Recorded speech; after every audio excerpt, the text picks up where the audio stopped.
नमस्कार मंडळी, स्वागत आहे तुम्हा सर्वांचं आणि सुप्रभात। तर आज थोडं नवीन काहीतरी मंडळी, तुम्हाला ठाऊक असेलच की आपल्या सगळ्यांची कोणी ना कोणी कुलदैवत असतात, आपले सगळ्यांचेच इष्टदेवसुद्धा असतात।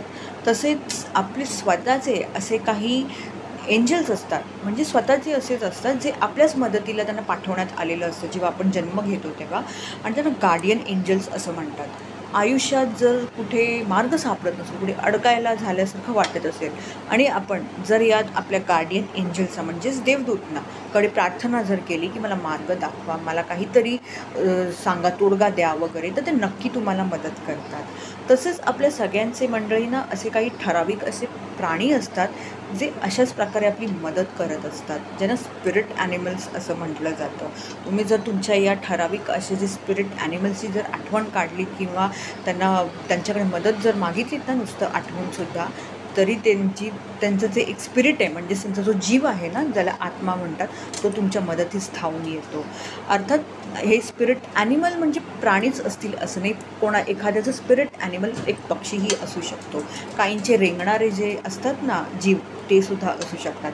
तर मंडळी, आजची जी रीडिंग आहे त्यालाच घेऊन त्याच संदर्भात आहे। आपण हे बघणार आहोत की स्पिरिट ॲनिमल आपल्याला काय एक संदेश देत आहेत। अर्थात ही एक साधारण रीडिंग आहे मंडळी, तर तुम्हा सगळ्यांचेच स्पिरिट प्राणी जे आहेत ते वेगवेगळे असणार, ठराविक जणांचे।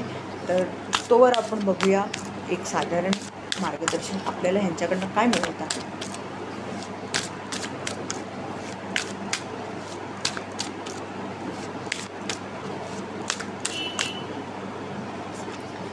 तर मंडळी, हा आला आहे कार्ड,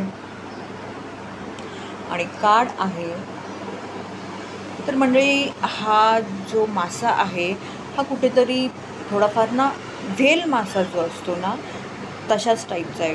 व्हेल, शार्क, मी व्हेल जास्त सांगेन।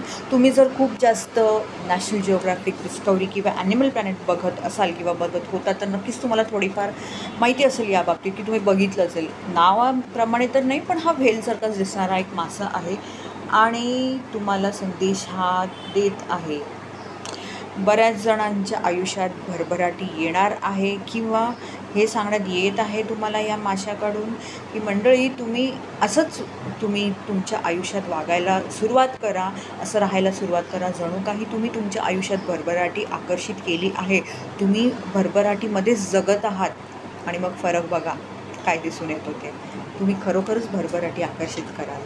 धन्यवाद।